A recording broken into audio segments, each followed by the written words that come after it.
एक राजा की 4 रानियां थी और एक बार ऐसा टाइम आया कि राजा का अंतिम समय आ गया। उनको वैद्यों ने बोला कि अब आपका अंतिम समय आ गया है। तो राजा थोड़ा चिंतित हुआ, तो उसने कहा कि मैं अकेले कैसे ऊपर जाऊंगा। तो उसने सोचा चलो क्यों ना मैं अपनी रानी को साथ लेके जाऊं, मेरी तो 4 रानियां हैं। तो वो चौथी रानी जो जिससे वो सबसे ज़्यादा प्रेम करता था, सबसे पहले वो उसके पास गया कि क्या तुम मेरे साथ चलोगी। तो उस रानी ने उसको मना कर दिया कि मैं नहीं साथ जा सकती। राजा थोड़ा दुखी हुआ। उसके बाद वो तीसरी रानी के पास गया, तीसरी रानी ने भी उसको मना कर दिया।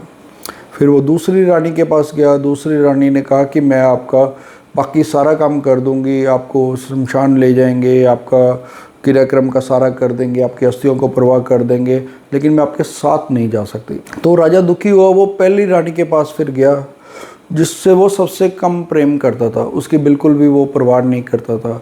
तो पहली रानी को जब उसने बोला तो पहली रानी कहती ठीक है मैं आपके साथ चलूँगी।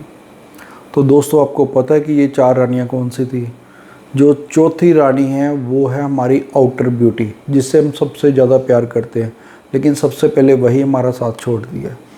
तीसरी रानी है हमारी प्रॉपर्टी, हमारा धन दौलत, हमारा बैंक बैलेंस, वो भी यहीं रह जाता है, कोई साथ नहीं जाता।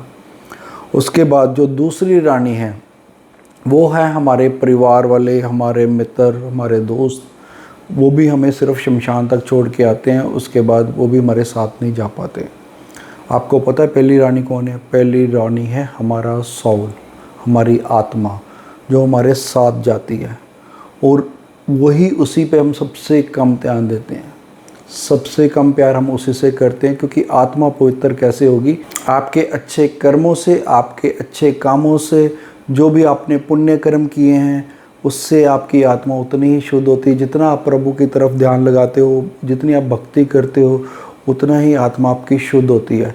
तो सबसे ज़्यादा ध्यान हमें उस पे देना चाहिए जो हमारे साथ जाने वाली चीज़ है। मैं ये नहीं कहता कि आप मटेरियलिस्टिक चीज़ों को छोड़ दो, वो भी ज़रूरी है लाइफ में, लेकिन साथ साथ हमें अपनी आत्मा का भी ध्यान रखना चाहिए।